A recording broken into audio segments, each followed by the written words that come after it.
If anybody out there truly likes Michael Bloomberg, that means they didn't watch the debate, nor did they even do a simple Google search on him. That's the tiniest bit of research. It reveals that he is not the guy who's going to become president. At the debate, at the Las Vegas debate, black man Lester Holt asked Bloomberg straight up about his racism. And Bloomberg said, well, he was focused on the murder rate at the time in New York City, and he did lower it from 650 to 300 per year. But he said stop and frisk went awry. It got away from him, and he was like, God, I said, I'm sorry, jeez, what more do you want? He ruined millions of people's lives, especially black people, people of color.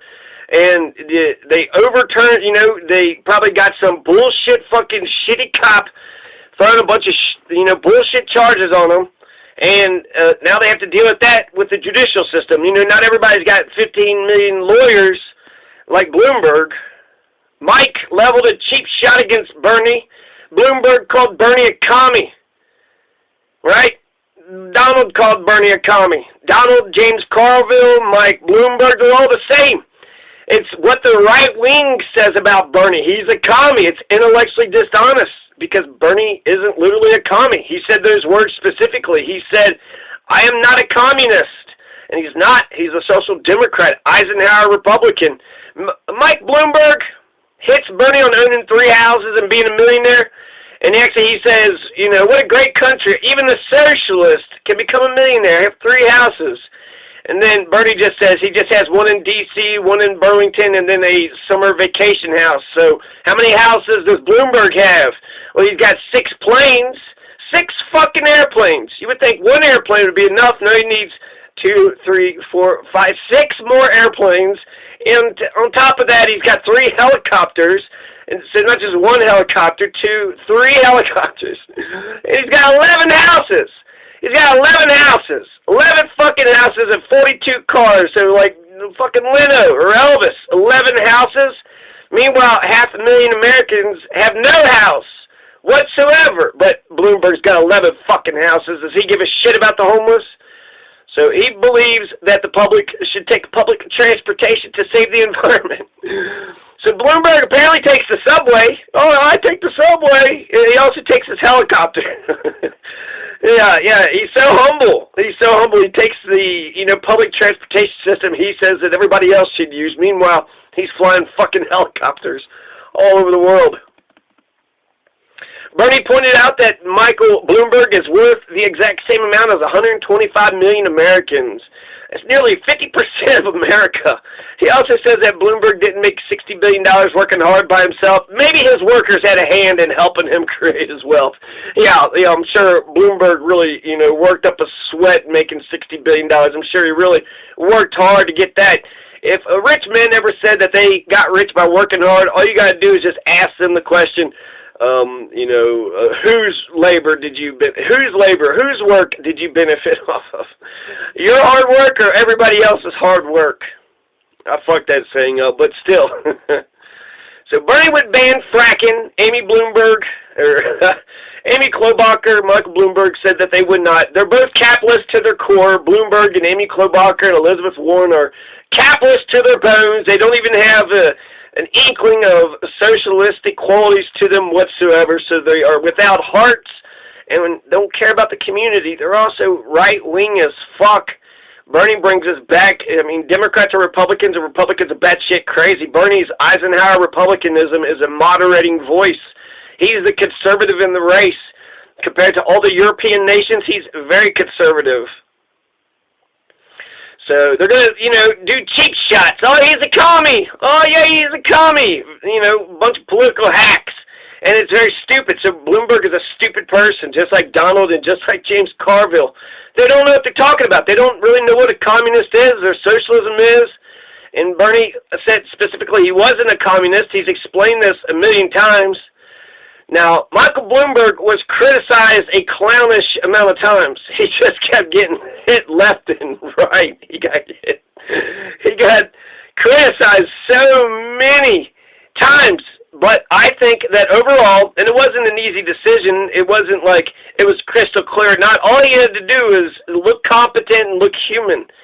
And I think he accomplished that. And since he accomplished that, then that means he didn't, win the debate. If you looked at the debate, he lost it, resoundingly. But he was humanized. He was also normalized as a candidate. So Bernie Sanders stood right next to him and debated with him and engaged him and talked to him. So that normalized him as a candidate. So it was not great. The media seems to be picking up that it was a terrible night for Bloomberg, but he went to the debate, so that says something. And Bloomberg had a couple of good moments himself.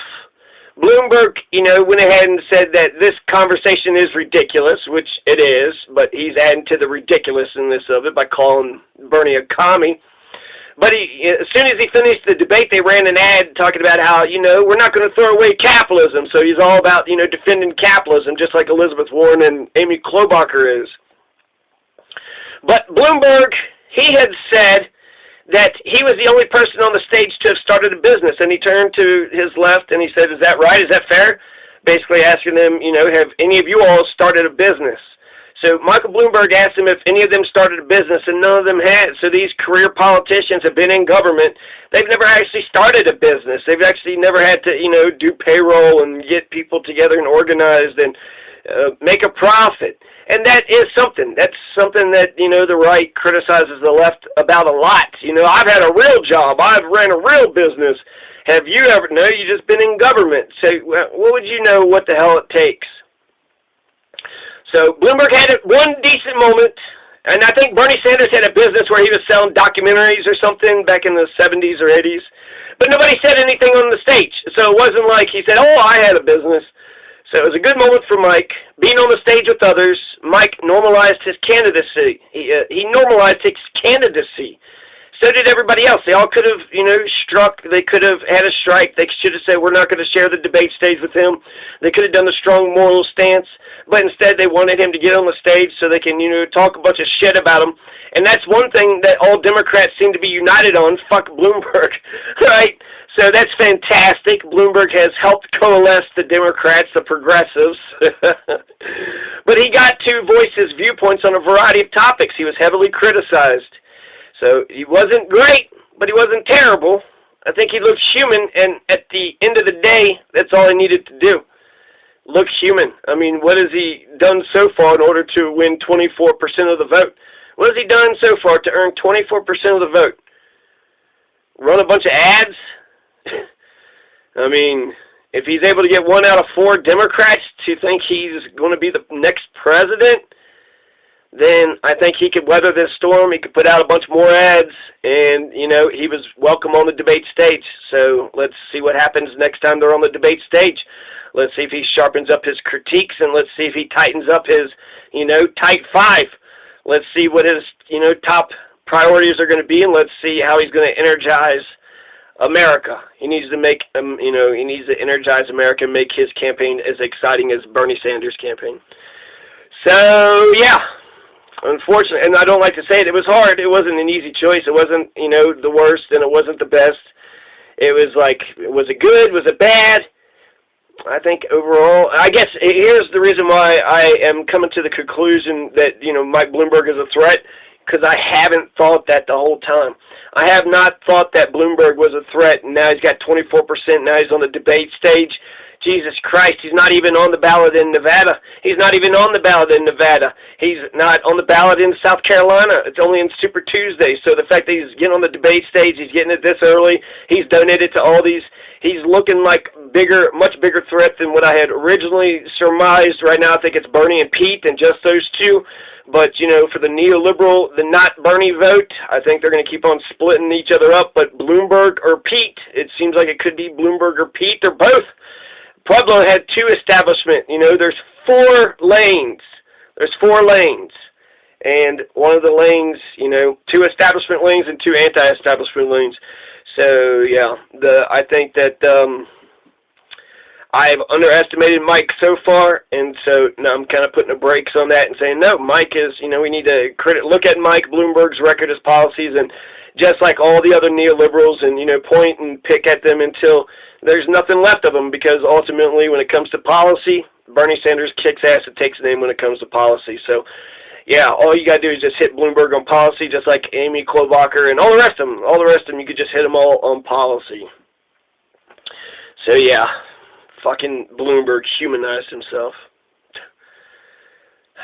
All right, peace.